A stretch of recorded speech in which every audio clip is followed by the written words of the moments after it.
Perkenalkan, nama saya Julia Justin Bere, biasa dipanggil Justin. Saya berasal dari SDN Batitis Bakoe. Saya akan menceritakan tentang Raja Lakulek yang bengis. Dahulu kala di Kabupaten Belu, Nusa Tenggara Timur, terdapat sebuah kerajaan yang diperintah oleh seorang raja yang bernama Lakulek.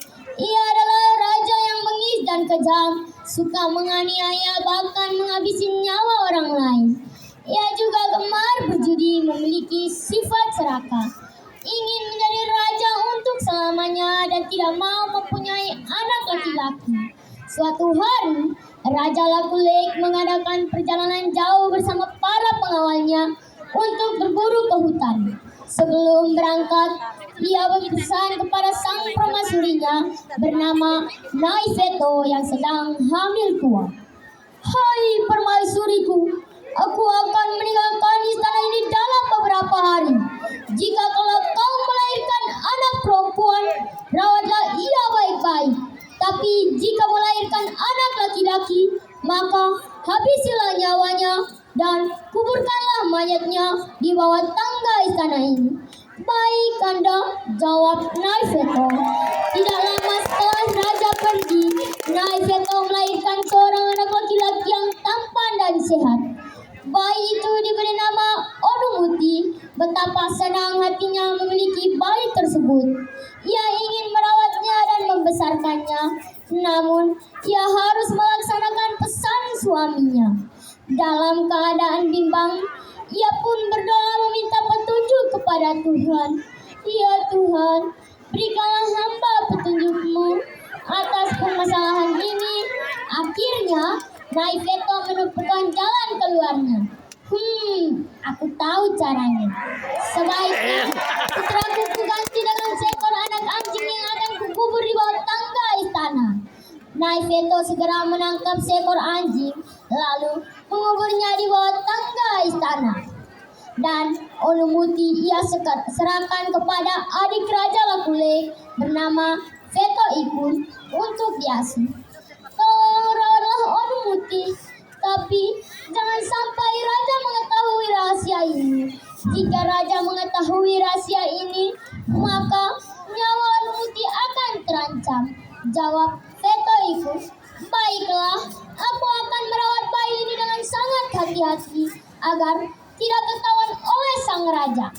Sejak itulah Onumuti tinggal di rumah bibinya. Beberapa minggu setelahnya, Raja Lakulek kembali dari berburu. Karena mengetahui sang permaisurinya telah melahirkan, ia pun langsung menghampirinya dan bertanya, "Di mana anak kita, permaisuriku?" Jawab Naifeto, "Maaf, Kanda, anak kita laki-laki. Sesuai dengan pesan Kanda, anak itu sudah hendak kubur di bawah tangga istana." Mendengar keterangan tersebut, Raja Lakulek cepat-cepatlah pergi untuk memeriksa di bawah tangga istana. Tampaklah olehnya sebuah tumpukan tanah yang ditandai oleh sebuah nisan di atasnya. Raja itu pun percaya bahwa nisan itu adalah makam putranya. Sementara rahasia itu terus terjaga hingga Onumuti beranjak remaja. Suatu hari, Onumuti bersama temannya Onemea sedang bermain gasing di dekat istana. Tanpa disengaja, gasing Onumuti terlempar jauh lalu mengenai kepala seorang nenek. Nenek itu pun menjadi marah. "Dasar kau anak terbuang!" Nenek itu pergi ke istana untuk mengadukan pada sang raja. Sesampainya di istana, ia pun langsung melapor keadaan itu. "Ada apa gerangan nenek datang di sini? Sebenarnya Baginda telah dibohongi oleh permaisuri." "Maksud nenek?" Raja Lakulek kembali bertanya dengan keadaan bingung. Nenek itu pun mencerita keberadaan Onumuti kepada sang raja. Mendengar cerita tersebut, sang raja menjadi murka. Namun, ia tidak berani langsung bertindak karena segan kepada adiknya, Veto Ikun. Lalu, ia membuat sidang tertutup bersama beberapa pengawal setianya. Sidang itu diwajibkan membawa Onumuti dan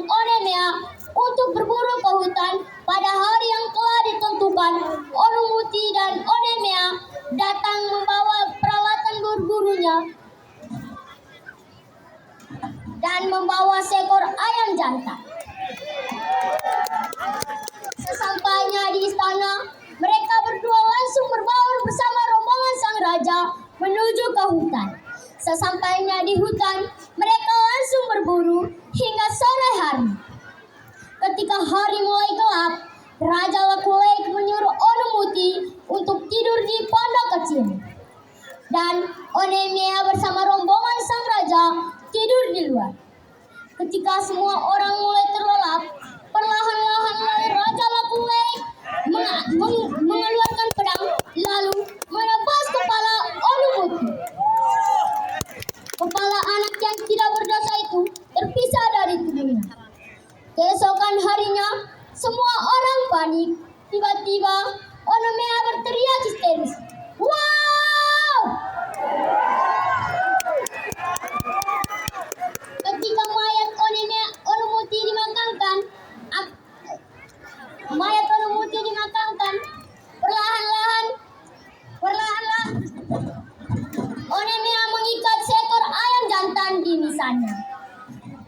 Lalu cepat-cepatlah ia kembali untuk mengaruh kepada ibu angkat Onumuti, Veto itu. Bibi Veto, teriaknya sambil tergopoh-gopoh. Ada apa kau datang ke sini? Onumuti telah mati. Mendengar keterangan duka tersebut, Veto Ikun pun bertanya, di mana mayat itu sekarang? Mayat itu sudah kami kubur di tengah hutan dan telah saya mengikat seekor ayam jantan di misalnya. Namun saya lupa di mana tempatnya. Mendengar itu, Veto Ikun langsung berdoa meminta atas petunjuk makam tersebut. Datang semua itu lalu pada malam harinya bahas itu dibalas melalui mimpi. Lalu keesokan harinya Veto Ikun mengajak saudara-saudaranya untuk pergi ke hutan mencarinya. Ketika mereka menemukan makam tersebut, lalu mereka langsung berdoa. Ketika 4 kali berdoa, akhirnya Onumuti hidup kembali. Semua itu adalah berkat Tuhan yang Maha Kuasa. Lalu Veto Ikun merawat pangeran kecil itu dengan sangat hati-hati agar tidak ketahuan oleh sang raja. Lalu bertahun-tahun kemudian Onumuti tumbuh menjadi pria yang gagah dan tampan. Suatu hari Onumuti pergi ke istana untuk menantang sang raja bertaruh ayam. Setibanya di istana, ia pun langsung menantang sang raja. Raja Lakulek pun menerima tantangan tersebut dan bertanya, "Hai pangeran muda, berapa banyak hartamu? Beraninya engkau menantang diriku?" Jawab Onumuti, "Ampun baginda, harta yang hamba miliki saat ini sebanyak harta yang hamba pertaruhkan saat ini." Mendengar cerita itu, Raja Lakulek menjadi kaget. Karena tidak mau malu oleh rakyatnya, ia pun menerima tantangan tersebut. Lalu, semua orang di negeri itu berbondong-bondong untuk nonton ke istana. Ketika semua orang mulai siap, kedua ayam pun dilepaskan. Mereka saling bertukar pukulan dan ayam Raja Lakulek telah kalah. Raja Lakulek tidak mau malu dan dia menyuruh pengawalnya mengambil ayam lagi dan lagi. Namun, kemenangan selalu ada di pihak Onumuti. Semua wilayah istana dan kerajaannya sudah habis dipertaruhkan. Melainkan Onumuti menjadi kaya raya. Lalu Raja Lakulek yang mengisi itu hidupnya melarat dan akhirnya mati. Onumuti menjadi kaya raya dan ia dinobatkan menjadi raja baru menggantikan ayahnya. Ia tidak seperti ayahnya yang memimpin kerajaan dengan arif dan bijaksana. Rakyat pun hidup makmur dan sejahtera. Pesan moral dari kisah Raja Lakulek yang bengis adalah bahwa kekuasaan yang disalahgunakan dengan kekejaman, keserakahan, perilaku tidak adil akan membawa kehancuran diri sendiri. diri dan dibenci oleh rakyat. Pemimpin yang baik adalah pemimpin yang dicintai, bukan ditakuti karena kebengisannya. Cerita ini menekankan pentingnya memerintah dengan kebenaran dan memerintah dengan kebenaran dan jangan menindas mereka yang lemah. Terima kasih. Boleh kita berikan tepuk tangan sekali lagi untuk adik berdua, Mona Lisa dan juga Zulio yang sudah membawakan cerita